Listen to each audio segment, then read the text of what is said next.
What is good, Jim on the Beats here. I'm going to tell you a quick story on YouTubing in my 40s. And should you start? Is it too late? Watch this video and find out.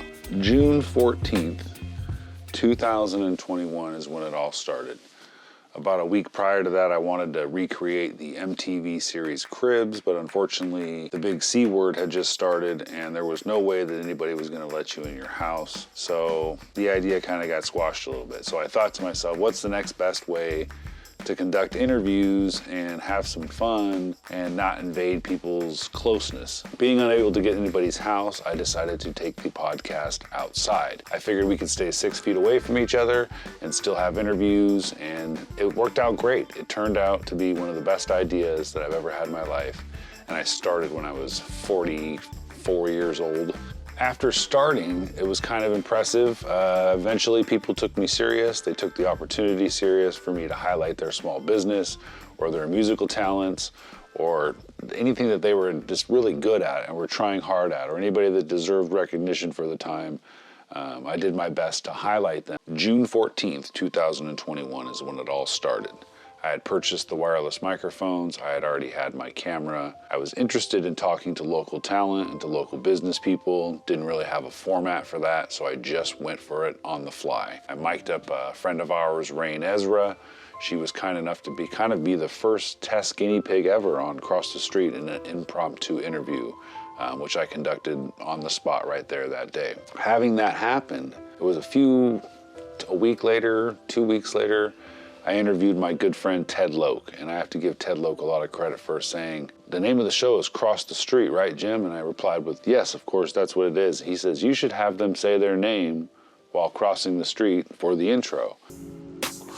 What's good? This Ted Loke. We with Jimbo on Cross the Street. We on the northeast side today. And sure enough, the influence of that alone accelerated my show immensely.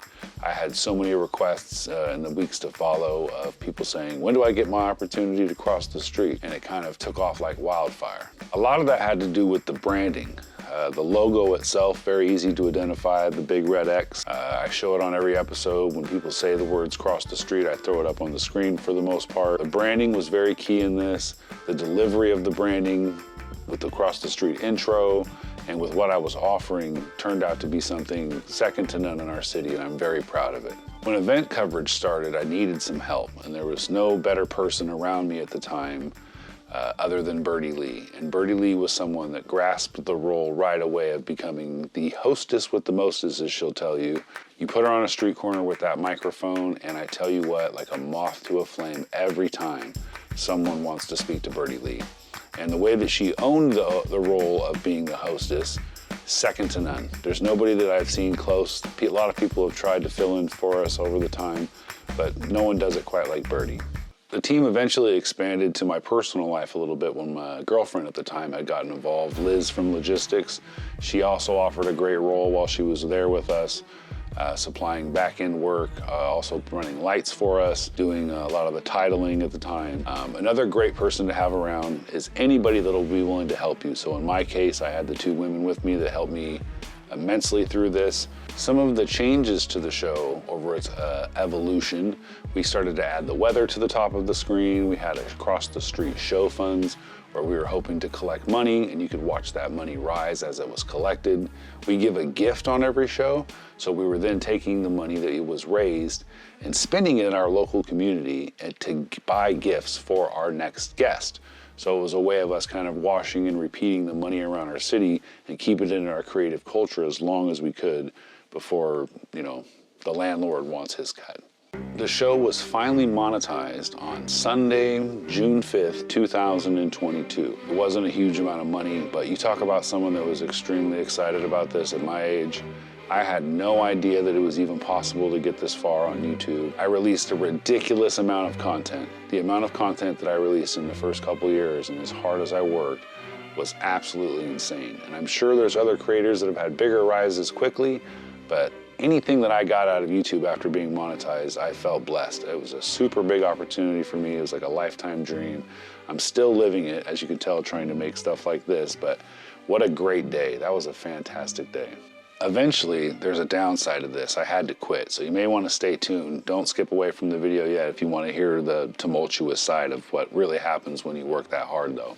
That's to come, so hang tough. Here's that other side of success with YouTube that I can kind of lump myself into. I don't want to say the words creator burnout, but I definitely took a little too much emphasis on what I was doing, and it cost me some things. It cost me some, time away from my family, not treating my relationships well, not being kind to myself. These are all things that when you work really hard at something and you get laser focus on something and not having a content creation schedule and kind of doing things loosey-goosey just how they felt, I wasn't managing my time correctly and I wasn't managing myself correctly.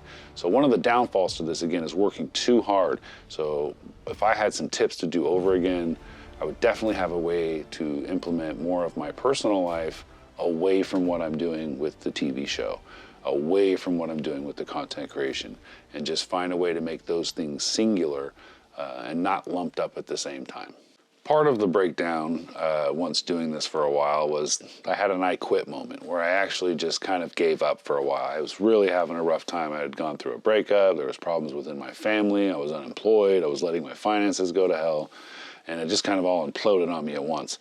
So having some of these other skills that I have developed now with this content creation is finding a schedule, finding a way to make it easy, has really helped out a lot in making my day-to-day life easier and making the content creation here a lot more fun. But if you're in your 40s and you're thinking about starting a podcast, I guess if you were in your 20s even and you're thinking about starting a podcast, I would highly suggest that you start right now.